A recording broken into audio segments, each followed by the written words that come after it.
नमस्कार। तो honoured personality की इस खास पेशकश में आज हमारे एक ख़ास अतिथि मिल रहे हैं जिनका नाम है डॉक्टर ज़हीर इसहाक काजी, जो कि एक ख़ास शख्सियत हैं, शिक्षा के क्षेत्र में जाने माने शख्सियत हैं। बहुत काम किया है इन्होंने। देश के सबसे बड़े अल्पसंख्यक शैक्षिक समूह अंजुमन इस्लाम के अध्यक्ष भी हैं।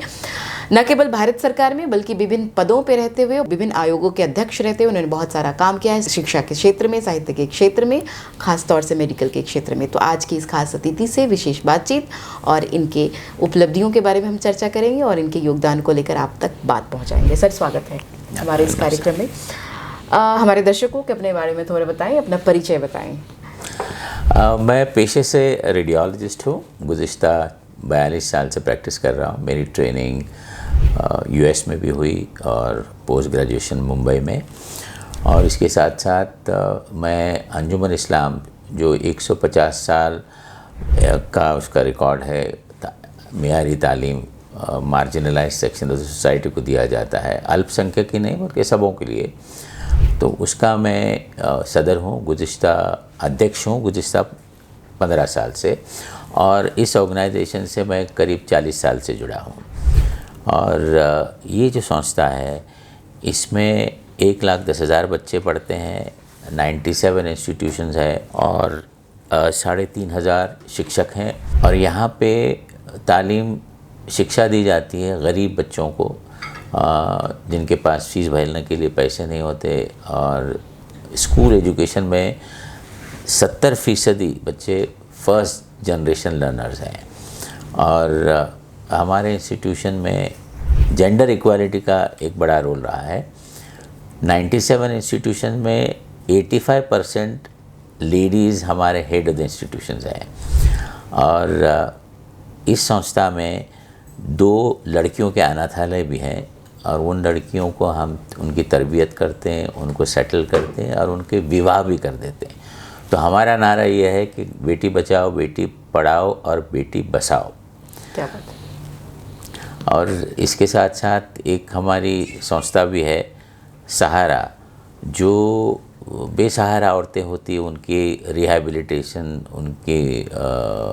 उनको अच्छी सुविधा देना, उनको स्किल देना और सेल्फ फाइनेंस के हिसाब से उनको आगे बढ़ाना, ये भी उस संस्था का काम है।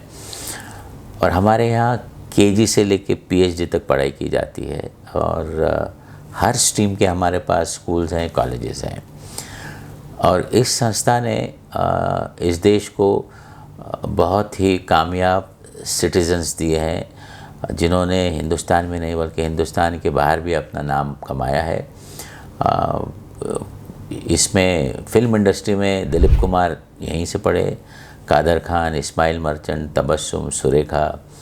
हमने 5 टेस्ट क्रिकेटर्स दिए इस देश को। द लेटेस्ट सेंसेशन जो है यशस्वी जायसवाल, जिन्होंने पहले ही टेस्ट में डेब्यू में सेंचुरी बनाई, वो भी हमारे अंजुमन के स्कूल से उन्होंने तालीम हासिल की। और अंजुमन के गाइल्स और हैरिस शील्ड में डेब्यू में उन्होंने डबल सेंचुरी भी बनाई, 13 विकेट लिए थे।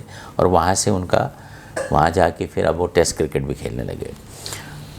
और बड़ी तादाद में इंजीनियर्स, डॉक्टर्स, आईएएस, कॉरपोरेट्स और हमारे अनकरीब 1500 इंजीनियर्स नॉर्थ अमेरिका में है जो काम कर रहे हैं और दुनिया के हर कोने में है।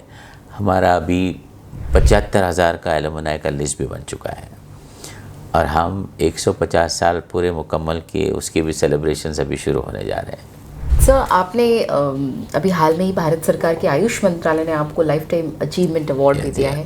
आप शिक्षा के साथ साथ मेडिकल क्षेत्र में भी काफ़ी सक्रिय रहे हैं, उस बारे में थोड़ा बताएं। जी, जब हिंदुस्तान में सोनोग्राफी आया तो कुछ लोग जिन्होंने शुरुआत की सोनोग्राफी में, वो उसमें मेरा भी नाम शामिल है। मैंने पोस्ट ग्रेजुएशन करने के बाद अमेरिका में थॉमस जेफरसन यूनिवर्सिटी हॉस्पिटल में सोनोग्राफी की फ़ेलोशिप की 1984 में, और उसी साल एमआरआई की फ़ेलोशिप यूनिवर्सिटी ऑफ पेंसिल्वेनिया से की। फिर हिंदुस्तान आने के बाद मुझे मौका था हिंदुस्तान के बाहर सेटल होने का यूएस में। मैंने तय किया नहीं कि मुझे मेरे देश को वापस आना है। और मेरी एक जो खुशी की बात यह है कि मेरी प्रैक्टिस में शुरू से मैंने 30% पेशेंट्स को फ्री सर्विसेज दी है और कई चैरिटेबल हॉस्पिटल से मेरी वाबस्तगी रही। बल्कि बड़े हॉस्पिटल में भी था मैं, बॉम्बे हॉस्पिटल, हिंदुजा में भी काम किया, लेकिन चैरिटेबल हॉस्पिटल में बहुत वक्त मैंने दिया ताकि गरीब मरीज़ को फ़ायदा हो अपनी मेडिकल प्रैक्टिस से।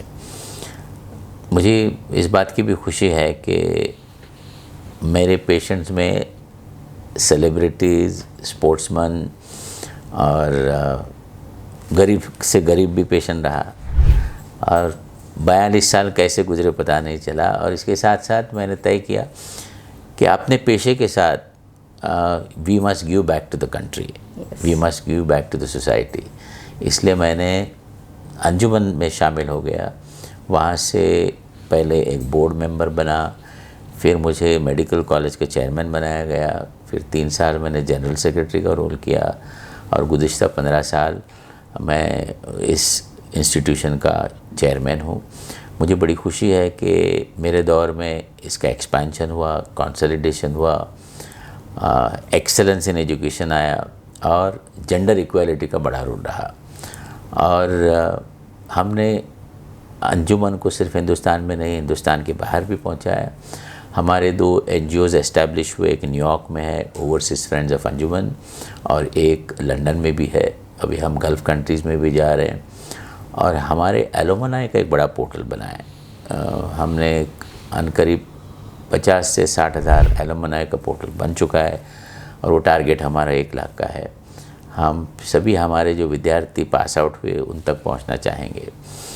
और इसी के साथ साथ जो हमारा ऑर्फनेज का कॉन्सेप्ट है उसको हमने बहुत बड़ा बदलाव लेके आए।